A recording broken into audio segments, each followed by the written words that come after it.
sebagai seorang pemimpin negara tidak bijaksana. Dan bawahannya seperti kantor seperti Pak Menko Polhukam sama aja. Malah nantang, silahkan tulis sejarah. Ada kok dananya gitu. Saya bilang, oh kami punya kehormatan ya. Kami punya harga diri, bukan nyari duit. Itu sangat menyakitkan kata-kata itu. Oh, tuh.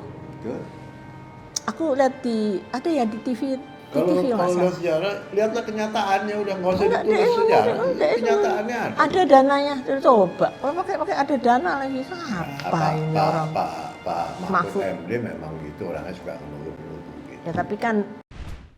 Anak ketiga Jenderal atau Anumerta Ahmad Yani, Amelia Ahmad Yani menceritakan detik-detik sebelum ayahnya menjadi korban G30S pada 58 tahun lalu.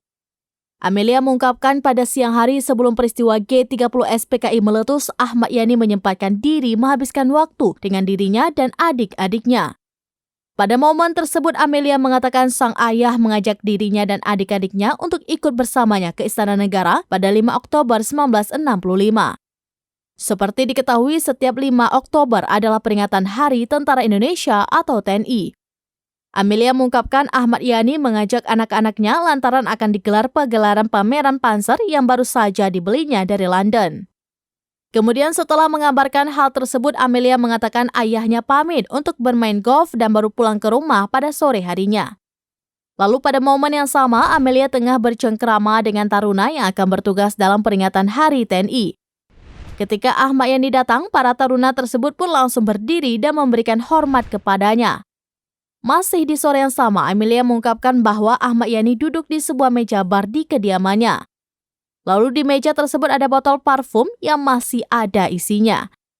Amelia mengungkapkan botol parfum tersebut tidak sengaja terkena tangan Ahmad Yani sehingga terjatuh dan tumpah.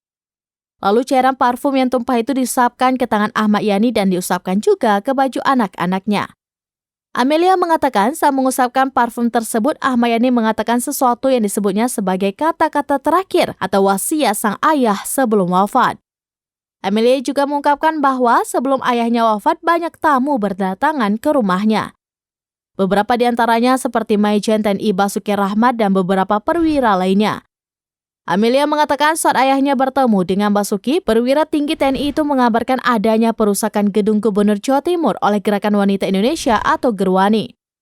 Setelah itu ada pula perwira lain yang datang ke rumah Ahmad Yani, yaitu Ajudan Presiden Soekarno, Brigjen Sugandi.